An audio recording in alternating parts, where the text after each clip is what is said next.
Hello, everybody. How are you guys doing today? I hope you're doing well. I sure do. And welcome to the Bible, block by block. Today is the 229. For the 229, we are going to be jumping on another book, guys. Still in the Torah, uh, the fourth book of the Torah. That is Numbers. We're going to be jumping on that. Alright, let's begin. Anyway, we're going to be reading Numbers 1. That is the first census of Israel. Numbers 1. Our Father in heaven, holy is your name. Your kingdom come, your will be done on earth as it is in heaven. Give us this day our daily bread. Forgive us our debt, and we forgive our debtors. Do not lead us into temptation, but deliver us from the evil one. For your kingdom is your glory, and your honor is forever and ever. Amen. All right. Before we read, let's see what they have to say about that, and I'll tell you my idea. In the book of Numbers, transition. In the Hebrew Bible, this book is entitled In the Wilderness. The name Numbers came from the Greek translation of the Old Testament and refers specifically to the census figure given in two census report. Okay, they got that one. Yes, in the Hebrew Bible, the name is from the first few words, right? So no, it does not mean in the wilderness. It means not the Lord spoke. Because like Genesis, in the beginning, that's what is the name. I forgot how to say it in Hebrew. Exodus. As it started, the first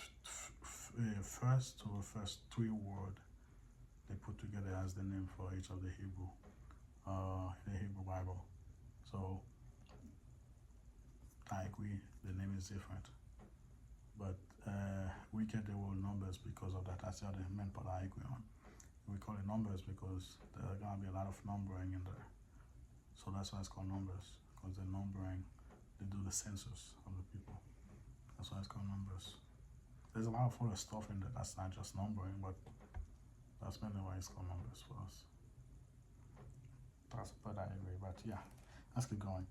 The context of the book of Numbers is diverse, moving back and forth between lists and laws and narrative. Like I said, there's a lot of stuff in there. Making it hard to identify any single outline. That's not true. Outline or structure. The book began in the same vein as Leviticus. How in the world they put something like that in the Bible? But whatever. Like I don't really know if it's secular people that put this Bible together. So anyway, vain as Leviticus, with more divine instruction from Mount Sinai. Or you call it vain and they put divine instructions. If it's vain, it's not divine. If it's divine, it's not vain. From Mount Sinai, still stressing priestly matters. Stressing. Not even hiding it anymore. They don't care. This law concludes in chapter 10, and the Israelites set out for the promised land. I thought you said it's combobulated. How you know? Start at 10. Israel needed organization in order to reach Israel, land flowing with milk and honey. And God showed Moses to take a census in number 1, verse 2. So the people will be organized both for travel and for warfare. This first census took place in the second month of the second year of Exodus, either 1445 or 1274 BC. You didn't get the date wrong. But yeah, you got the first census. And then you got a second census, because the first census is when they first get out of Egypt, and then the second census is when they're ready to take the land. Because remember, they were in there for 40 years, so all of them die. The only people that's left is the kids, the children. Those are children. All of them die. So yeah, you have to remember them in the end before they take over the land and all that stuff. So yeah, Isaac, just copy be lit, I don't know, but yeah, sure. So the people will be organized both for travel and for warfare. This first census took place in the I read that one already. See Egyptian in Exodus 1 verse 1. In the same month of the year, Moses and the people departed from Sinai. Numbers 10 verse 11 to 13. The census numbers are surprisingly large, and interpreters have often been puzzled by them. For instance, how could 603,550 fighting men be intimidated by the tiny nations of Edom? To answer such questions, Many have noted that the Hebrew word of 1,000 is the same as the word of clan. Understood that way, the numbers will be considered lower. That's a blatant lie. The reason why they were intimidated, if you read it, is because they had giants over there. They were intimidated, yeah, because they didn't believe in God, because they see a bunch of giants and they feel like they can take them. Not because, oh, this or that. No, that is blatant lie. Just read the Bible, you will see why they're intimidated. They're not intimidated just by the number. They had a lot of numbers in them, yeah. But no, they're intimidated because they were a lot of giants. They said we look like grasshopper compared to them. That's why they were intimidating. Just blatant lying. The narrative of number 10, verse 20, 10 to 25 take up where those of Exodus leave off, and in many ways parallel to the account of Israel grumbling against God in Exodus 16, verse 17. Indeed, the people appear even more dissatisfied in numbers.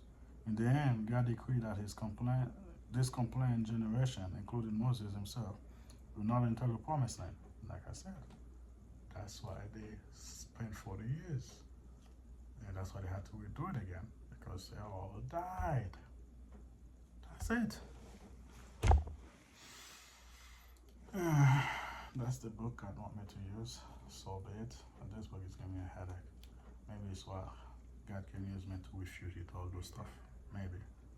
That's the only thing I can think of. Anyway, let's read it. Number first. First census of Israel. Now the Lord spoke to Moses in the wilderness of Sinai, in the tabernacles of meeting, on the first day of the second month, in the second year after they had come out of the land of Egypt, saying, Take census of all generation of children of Israel, by their families, by the father house, according to the numbers of name, every male and individual from 20 years old and above, all who are able to go to war in Israel. You and Aaron shall number them by their armies, and with you there shall be a man from every tribe, each head of his father's house.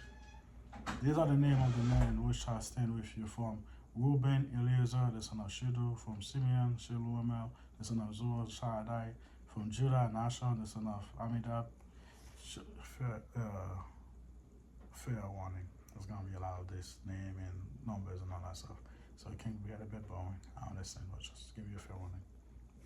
I cannot pronounce the name properly. From Issachar, Naphtali, the son of Zoar, from Zebulun, Eliab, the son of Elon, from sons of Joseph, from Ephraim, Eliashama, the son of Amiob, from Manasseh, Gamiel, the son of Paradizah, from Benjamin, Abidai, the son of Gideoni, from Dan, Hayazer, the son of Amishadai, from Asher, Bagiel, the son of Nakon, from Gad, Eliashaphat, the son of Duel, from Naphtali, Ayara, the son of Anan. These were the chosen from the congregation leaders of the surrounding tribe, head of the division of Israel. Then Moses and Aaron took these men who had been mentioned by name, and they assembled all congregation together on the first day of the second month, and they recited their ancestry by family, by their father's house, according to the numbers of the name, for 20 years old and above, each one individuals, as the Lord commanded Moses, so he numbered them in the wilderness of Sinai. Now the children of Reuben, Israel, were the sons, their genealogy, by their family, by their father's house, according to the numbers of the name, every man individual, from the 20 years old and above, and all who were able to go to war. Those were the number of the tribe of Reuben, was 46,500. From the children of Simeon, the genealogy of the families by the father's house, and those who were numbered according to the number of the name, every male individual from the 20 years old and above, all who were able to go to war. Those who were the number of the tribe of Simeon were 25,300. From the children of Gad, the genealogy by the family, by the father's house, according to the numbers of the name, from 20 years old and above, all were able to go to war. Those were the numbers of the tribe of Gad, were 45,650. From the children of Judah, as a genealogy, as a family, as a father's house, according to the numbers of the name of the 20 years old and above, all who were able to go to war. Those were the number of the tribe of Judah, were 24,600. So the children of Issachar, as a genealogy, by the family, by the father's house, according to the numbers of the name, from the 20 years old and above, all who were able to go to war. Those who were numbered on the tribe of Issachar were 54,100. From the children of Zebulun, from the genealogy of the family, by the father's house, according to the number of the name, from the 20 years old and above, all were able to go to war. Those were the numbers of the tribe of Zebulun, were 57,400. From the son of Joseph, the children of Ephraim, the genealogy by the family, by the father's house, according to the numbers of the name from the 20 years old and above.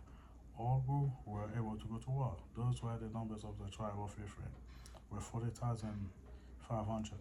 From the children of Manasseh, the genealogies by the family is the father's house, according to the number of the name, by 20 years old and above, were able to go to war. Those who were the number of the tribe of Manasseh were 22,200.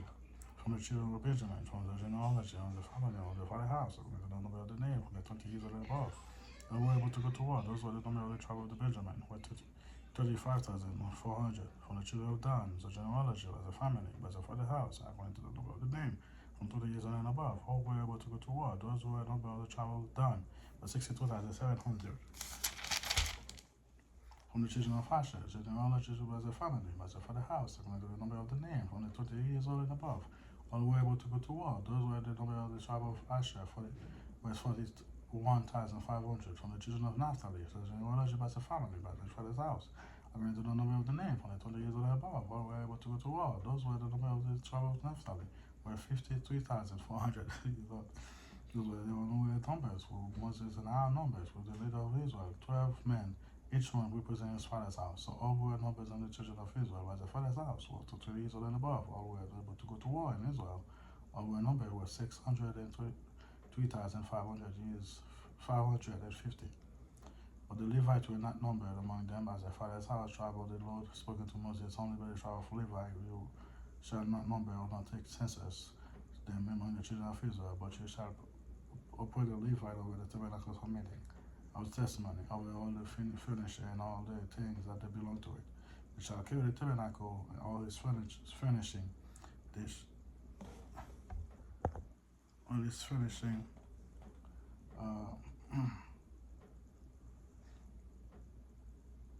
I forget where I was. Yeah, and over all the things that belong, they shall carry the tabernacle of finishing, and they shall around the tabernacle. And when the tabernacles go off toward the Levite, you take it down. And when the tabernacle of minister of the Levites to set it outside the camp, who shall be put to death. The children of Israel shall pitch their tent, everyone by his own camp, everyone by his own center, according to their family. But the Levites shall camp around the tabernacle of testimony. There may be no wrath from the congregation of the children of Israel. And the Levites shall keep charge of the tabernacle of testimony. Thus the children of Israel did according to all that the commandment of Moses. So they did. All right. Thank you guys for being here. Pray for me. I'll pray for you. See you guys next time. Bye.